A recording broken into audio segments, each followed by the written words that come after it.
Hey y'all, this is 401119 with Headframe Hunters.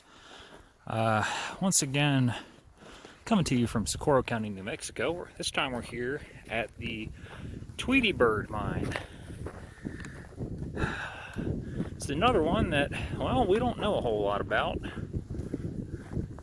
Didn't know that it had a shaft either. That's a new piece of intel, and considering the shape that shaft is in, I ain't gonna get too close to that. That kind of makes me nervous. This is the tiniest little head frame ever. It's probably about 14, 15 feet tall. Little dump chute right there. Hoist track. That can't be right. I think these rails must have flopped out some because this was looking closer to 36-inch gauge right there. No one's gonna run a 36-inch gauge in a mine this size. And take a peek inside the hoist house. The hoist is no longer there. There's a old desk.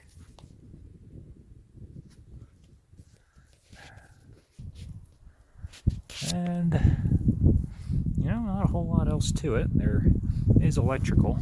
And 1 US gallon of, appears to be Conoco brand oil. Maybe, could be transmission fluid or gear oil for the hoist drive assembly. That would be my theory. But I don't really care how deep that shaft is, to be honest. It's the collar is it's on a dump and is failing, so I'm not going to get close to that, no matter how descendable or how cool it may look. It's just not worth it. And if any of y'all decide to follow in my footsteps, have a sense of fear. It's healthy. Know when something doesn't look right, doesn't feel right, doesn't smell right, and if you run into that, stop. Think about it for a second. There's nothing in any of these mines that's worth your life. Now I'm looking around the back side of the Tweety bird hoist house, and, well, Delco hydraulic brake fluid. It's probably just automobile drivetrain they were using then, including the old brakes off of it. That's not that uncommon for poor boy mines, and this kind of smells of Great Depression mining right here. The size of the hoist house, the age of everything, the condition of it. And down this way, Google Earth indicates there's probably a compressor house.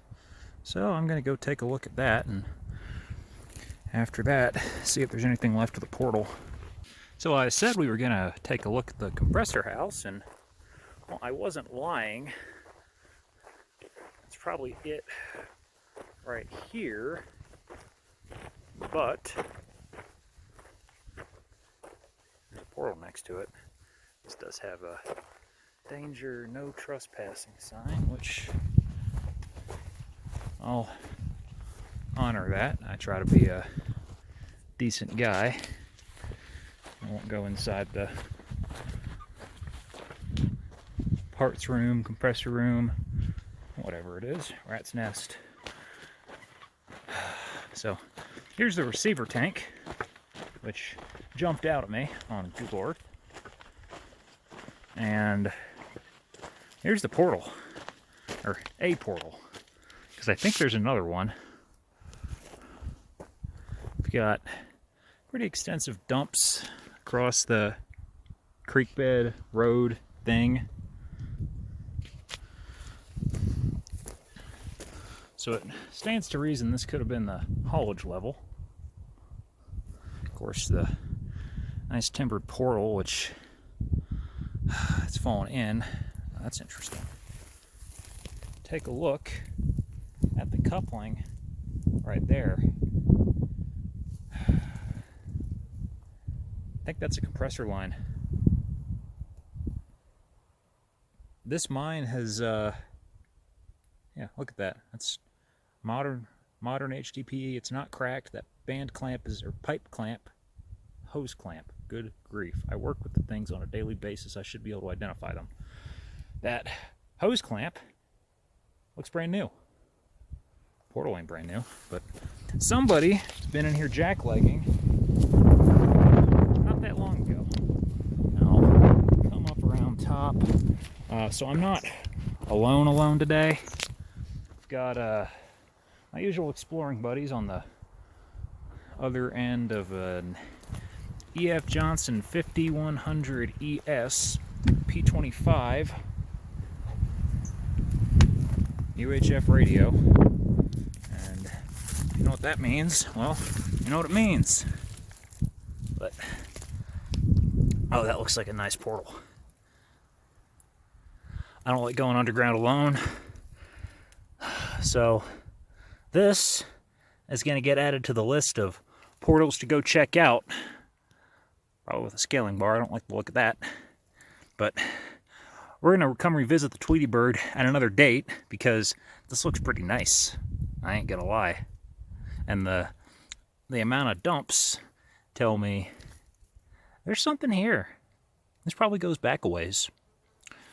I'm gonna go up the hill, check out that compressor line, and see that probably heads to another portal. Probably an upper level that would access some stopes.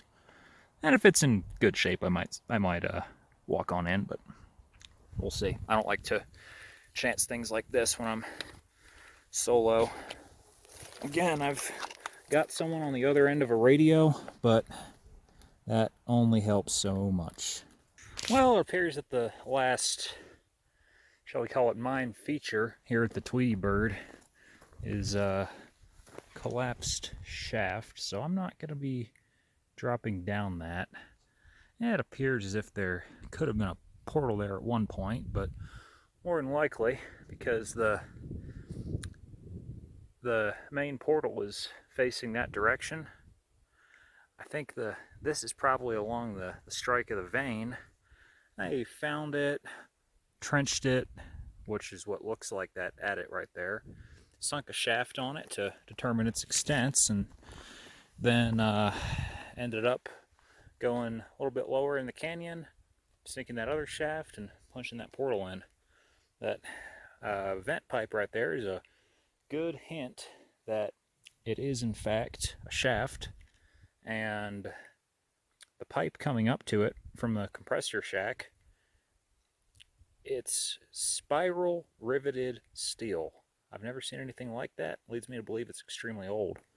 So, while not getting too close, I'm going to try to toss a rock down this vent pipe and see how deep it is, or isn't.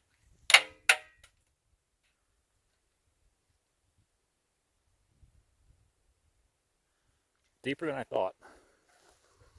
Let's try another.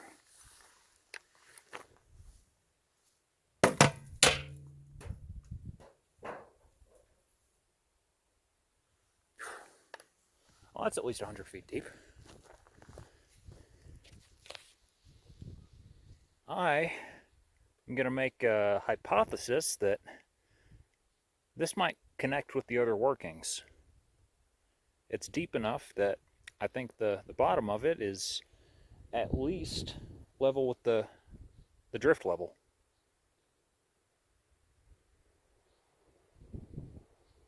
So this may very well be a ventilation raise, or shaft. I think it was sunk as a shaft, and then they linked up with it.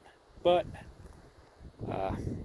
point being, I think it probably connects with the others because this big 18-inch diameter galvanized steel vent pipe is kind of at odds with riveted spiral wound compressor pipe. I think this is the oldest part of the mine that got tied in with the rest of it. Well, this has been Porty 1119 with Headframe Hunters at the Tweety Bird Mine of Socorro County, New Mexico. Thank you all very much for watching, guys, and adios.